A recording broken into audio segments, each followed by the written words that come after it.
Hello everyone, welcome again to learn with Diptiman. तो चलिए आज का टेस्ट हम स्टार्ट करते हैं। आपने पेन और कॉपी उठा लिया होगा, तो आप देखिएगा कि आज आपके कितने जो है वो मार्क्स आते हैं। क्वेश्चन नंबर 1 है, भाषा अर्जन और भाषा अधिगम के संदर्भ में कौन सा कथन सही नहीं है। तो ये चैप्टर जो है वो आपके सिलेबस में भी है, भाषा अर्जन और भाषा अधिगम। तो बताइए इनमें से कौन सा सही नहीं है। फर्स्ट है, सांस्कृतिक विभिन्नता भाषा अर्जन और भाषा अधिगम को प्रभावित करने वाला महत्वपूर्ण कारक है। सेकंड है, भाषा अर्जन में विभिन्न संकल्पनाएं मातृभाषा में बनती हैं। थर्ड है, भाषा अधिगम में कभी भी अनुवाद का सहारा नहीं लिया जाता है। और लास्ट है, भाषा अर्जन सहज स्वाभाविक होती है जबकि भाषा अधिगम प्रयासपूर्ण होती है। तो देखिए इसका राइट आंसर होगा, भाषा अधिगम में कभी भी अनुवाद का सहारा नहीं लिया जाता है। तो ये बिल्कुल गलत है, ठीक है, क्योंकि भाषा जो अधिगम है यानी कि भाषा जो अधिगम यानी कि लैंग्वेज लर्निंग, तो लैंग्वेज जो लर्न करते हैं, जब हम सीखते हैं दूसरी भाषा को, तो वहाँ पर हम ट्रांसलेट का सहारा लेते हैं, ठीक है, अगर हम कोई भी लैंग्वेज जो है वो सीख रहे होते हैं। तो ये आपका जो है आंसर राइट होगा, थर्ड। अब देखिए यहाँ पर अर्थ भी समझ लेते हैं कि भाषा अर्जन का अर्थ क्या होता है। भाषा अर्जन जैसे कि आपकी जो मातृभाषा है, जो कि सहज भी होती है और स्वाभाविक होती है, इसके लिए आपको कोई भी प्रयास नहीं करना पड़ता है। और भाषा अधिगम जो कि सेकंड लैंग्वेज होती है, जिसे हम सीखते हैं, जिसके लिए हम प्रयास करते हैं, ठीक है। तो इन दोनों में डिफरेंस ये होता है। नेक्स्ट पर चलते हैं, क्वेश्चन 2। भाषा की पाठ्य पुस्तकें भाषा सीखने की एकमात्र संस्थान है, अभ्यासपरक ही होनी चाहिए, साधन है या साध्य है। तो बताइए इनमें से राइट आंसर क्या होगा। देखिए लास्ट जो टेस्ट हमने किया था उसमें हमने सामाजिक अध्ययन शिक्षण विधियों में एक प्रश्न किया था, समवयस्कों के ज्ञान और पांडित्य के महत्व को समझने को किस परिप्रेक्ष्य में महत्व दिया गया है। तो वहाँ मैंने आंसर जो है बताया था रचनावादी। तो देखिए वहाँ पर दो ऑप्शन जो हैं वो राइट होते हैं, संज्ञानात्मक भी राइट होता है और रचनावादी भी राइट होता है।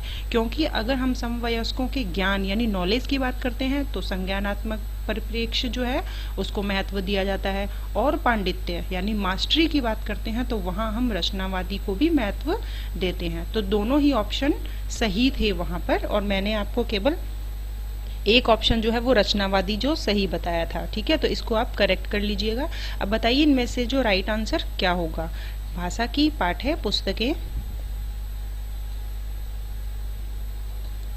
देखिए भाषा की पाठ्य पुस्तकें जो है वो भाषा सीखने के एकमात्र संस्थान है, ये तो बिल्कुल गलत बात है।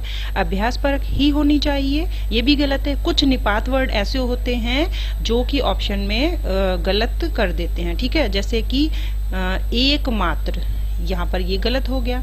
अभ्यासपरक ही होनी चाहिए, ठीक है, सेंटेंस तो गलत है ही भाषा की पाठ्य पुस्तक के अकॉर्डिंग, और इसके अलावा जो निपात वर्ड यहाँ पर दिए गए हैं वो भी इस लाइन को गलत करते हैं। नेक्स्ट है, भाषा की पाठ्य पुस्तकें क्या एक साध्य है या साधन है। तो इसका सही आंसर होगा कि भाषा की पाठ्य पुस्तकें साधन है। तो साध्य क्यों नहीं है, देखिए पाठ्य पुस्तकें जो है वो सोर्स हैं, ठीक है, साधन है। साध्य तो वो ज्ञान होगा जो हमें पाठ्य पुस्तकों से मिलेगा।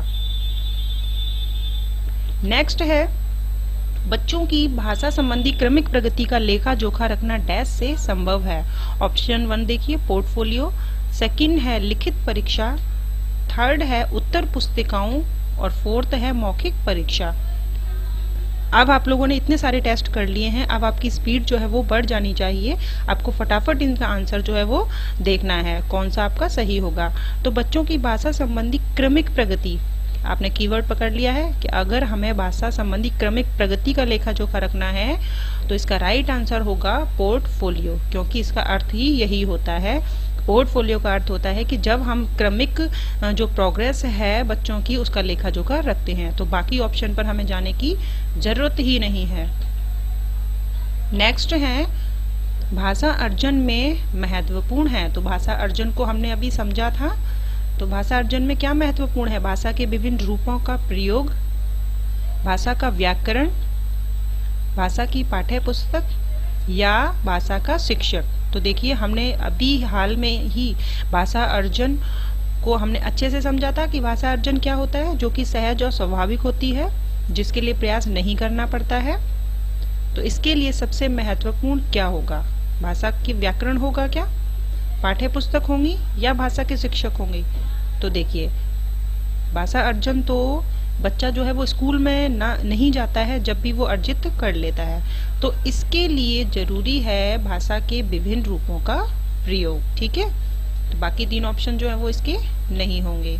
नेक्स्ट पर चलते हैं क्वेश्चन 5।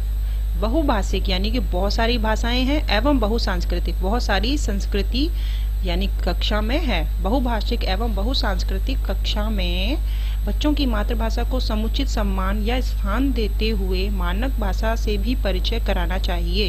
इसका अर्थ यह है कहने का कि हमें उनकी जो मदर टंग है उसको स्थान देते हुए, उसको सम्मान देते हुए फिर हमें सेकंड लैंग्वेज जो स्टैंडर्ड लैंग्वेज है वो सिखानी चाहिए। नेक्स्ट है, बच्चों को केवल मानक भाषा के प्रयोग के लिए पुरस्कार दे दो। थर्ड है, बच्चों की मातृभाषा का प्रयोग वर्जित होना चाहिए, वही कि तुम अपने घर में जो लैंग्वेज बोलते हो वो बिल्कुल नहीं बोलोगे। लास्ट है, बच्चों की मातृभाषा का ही सदैव प्रयोग होना चाहिए, कि आप केवल मदर टंग का यूज करो, भाई हमें और कोई लैंग्वेज नहीं बोलनी, जो आप घर से सीख कर आए हो बस वही बोलना है आपको। बताइए इनमें से राइट आंसर क्या होगा? तो देखिए, इसका जो सही उत्तर होगा वो होगा कि बहुत सारी भाषाओं के और संस्कृति के बच्चे अगर क्लास में हैं तो हम उनकी जो भाषा है उसको तो सम्मान देंगे, और सम्मान देते हुए, स्थान देते हुए फिर हम उनको स्टैंडर्ड लैंग्वेज, मानक भाषा जो है वो सिखाएंगे। नेक्स्ट है, भाषा के व्याकरण की समझ को केवल लघुत्तर प्रश्नों के माध्यम से आंका जाना चाहिए। सेकंड है, निबंधात्मक प्रश्नों के माध्यम से आंका जाना चाहिए। थर्ड है, संदर्भ परक प्रश्नों के माध्यम से आंका जाना चाहिए। और लास्ट है, केवल वस्तुनिष्ठ प्रश्नों के माध्यम से आंका जाना चाहिए। तो भाषा के व्याकरण की समझ को हम किन प्रश्नों के माध्यम से आंक सकते हैं? तो बताइए। तो देखिए, भाषा के व्याकरण की अगर हमें समझ बच्चों की आकलन करना है तो लघुत्तर प्रश्नों से भी आंका तो जा सकता है, निबंधात्मक से भी आंका जा सकता है, और वस्तुनिष्ठ प्रश्न आपके जो ऑब्जेक्टिव क्वेश्चन आते हैं जब आपके भी तो व्याकरण की समझ को आंका जा सकता है और आंकते भी हैं। तो देखिए, अब चारों ही ऑप्शन सही होते हैं, तो सही आंसर क्या होगा? सही आंसर क्या होगा? इसकी संदर्भ परक प्रश्नों के माध्यम से ही भाषा के व्याकरण की समझ को आंका जाना चाहिए, क्योंकि केवल लघुत्तर प्रश्नों के माध्यम से नहीं आंका जा सकता, ना ही केवल निबंधात्मक प्रश्नों से और ना ही वस्तुनिष्ठ प्रश्नों से। इन तीनों के का अगर समावेश होगा तब हम भाषा के व्याकरण की समझ को आंक सकते हैं। अब कई बच्चे जो होते हैं उनको बताने में ही प्रॉब्लम आती है, क्योंकि वो उसे एक्सप्लेन नहीं कर सकते हैं, तो अब कैसे व्याकरण की समझ को आंकेंगे?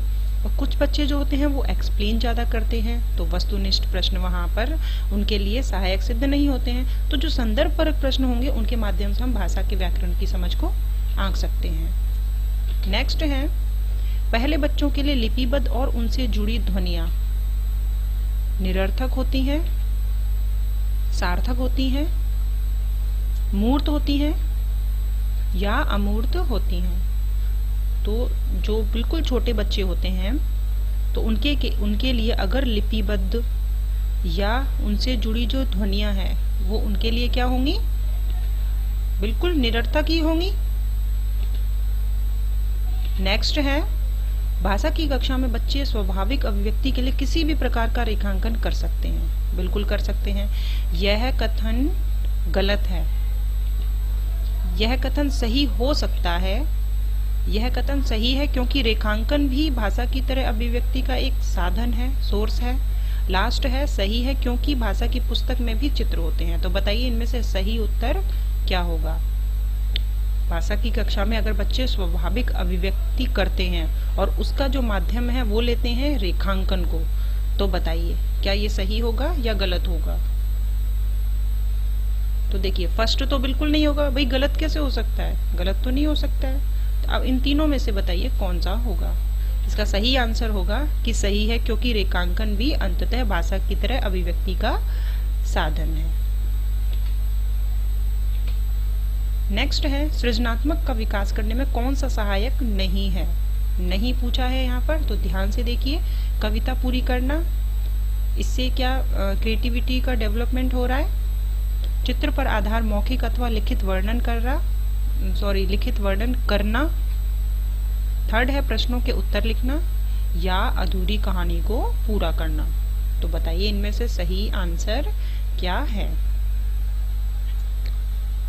लास्ट में बताइएगा कि आपने कितने मार्क्स जो हैं वो गेन किए। आज आपके 15 में से 14 या 15 आउट ऑफ 15 जो है वो आने ही चाहिए, क्योंकि इतना तो मैं आपसे उम्मीद करती हूँ। देखिए इसका सही आंसर होगा प्रश्नों के उत्तर लिखना। यहाँ पर कोई भी सृजनात्मक का विकास नहीं हो रहा है, क्योंकि जैसे चैप्टर पढ़ाया है उसी के अकॉर्डिंग जो है वो उत्तर लिख दिया है। यहाँ पर तो कुछ नहीं हो रहा है सृजनात्मक का विकास, लेकिन यहाँ पर कविता पूरी की जा रही है, खुद के थॉट निकल के आ रहे हैं, विचार आ रहे हैं। चित्र पर आधार मौखिक अथवा लिखित वर्णन, भाई चित्र देखकर बच्चे जो हैं मौखिक रूप से भी वर्णन कर रहे हैं और लिखित रूप से भी वर्णन कर रहे हैं, या अधूरी कहानी को पूरा कर रहे हैं। तो ये तीनों ऑप्शन जो है वो सृजनात्मक में सहायक हैं। नेक्स्ट है हिंदी भाषा शिक्षण का एक मुख्य उद्देश्य है। तो क्या उद्देश्य है? देखिए, भाषा का ज्ञान देना, ये एक मुख्य उद्देश्य है। प्रश्न पूछने, अपनी बात कहने का अवसर देना, क्या ये उद्देश्य है? मौन पठन के उपरांत शब्दार्थ कराना, या लास्ट है व्याकरणिक नियम कंठस्थ कराना। तो देखिए इनमें से एक ऑप्शन जो है वो मैं ही आपके लिए कर देती हूँ गलत, कि हिंदी भाषा शिक्षण का एक मुख्य उद्देश्य कंठस्थ कराना, याद कराना बिल्कुल नहीं है। नियमों को हमें याद तो कराना ही नहीं है। अब बताइए इन तीनों में से कौन सा सही होगा। तो आपने अपना आंसर जो है वो कर लिया होगा। देखिए इसका आंसर होगा कि अगर हिंदी भाषा का शिक्षण का मुख्य उद्देश्य क्या होगा कि बच्चे जो हैं वो प्रश्न पूछें, अपनी बात कहें, तो इनको ज़्यादा से ज़्यादा अवसर मिलेंगे।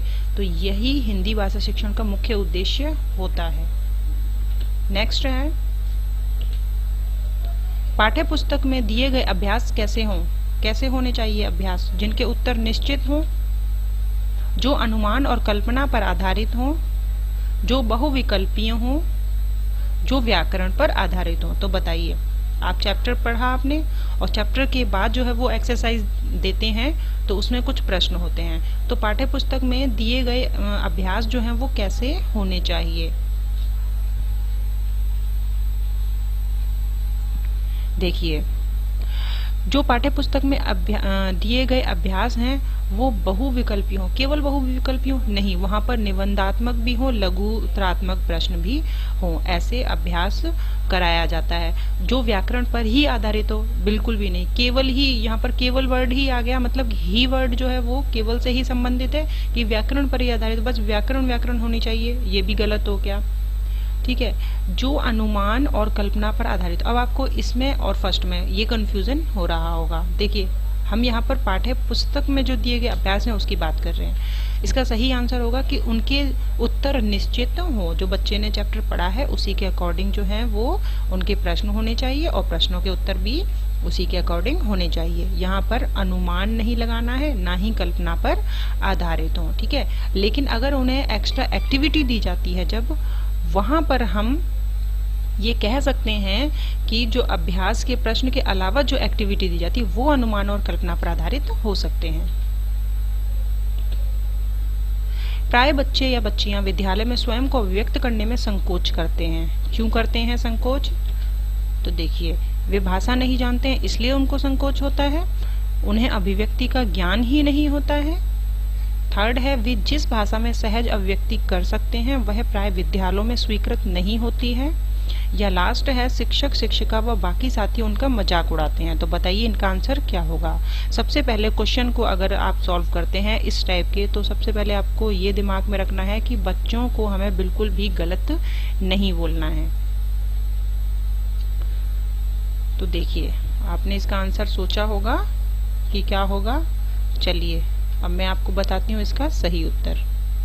इसका सही उत्तर होगा कि वो संकोच इसलिए करते हैं क्योंकि वे जिस भाषा में सहज और अभिव्यक्त कर सकते हैं वह प्राय विद्यालय में स्वीकृत नहीं होती है। ठीक है, जो भाषा यानी अर्जन करके आते हैं वो अपनी मातृभाषा में उसको अव्यक्त नहीं करते हैं, क्योंकि यहाँ पर उन्हें दूसरी लैंग्वेज जो है वो सीखनी पड़ती है, तो केवल वो संकोच करते हैं, और जब वह इस चीज़ से पारंगत हो जाते हैं तो उनके अंदर जो ये संकोच की भावना है ये भी हट जाती है।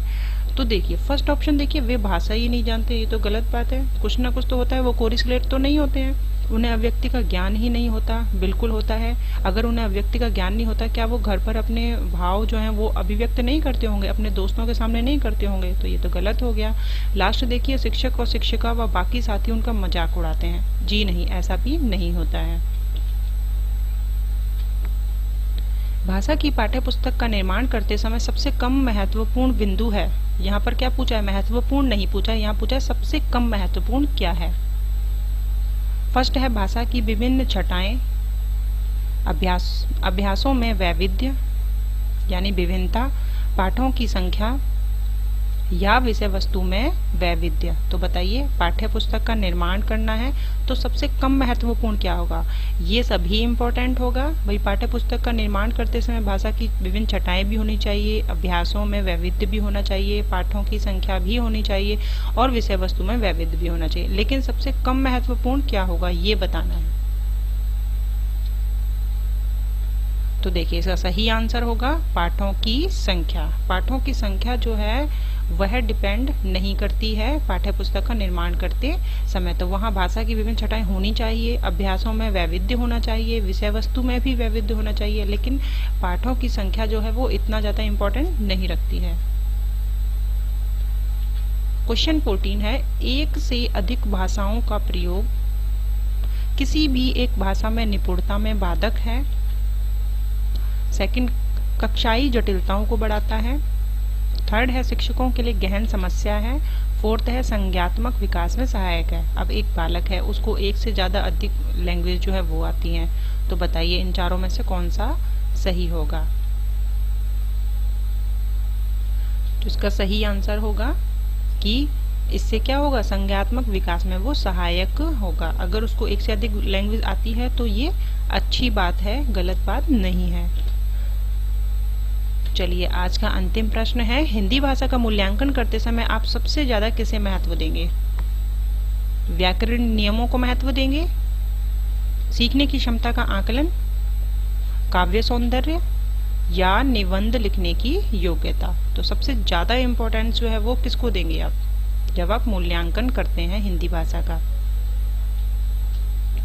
इसका सही आंसर होगा सीखने की क्षमता का आकलन, की कितना जो है वो सीखा गया। तो आज आपने कितने प्रश्नों का उत्तर जो है वो सही किया है, कमेंट बॉक्स में ज़रूर बताइएगा।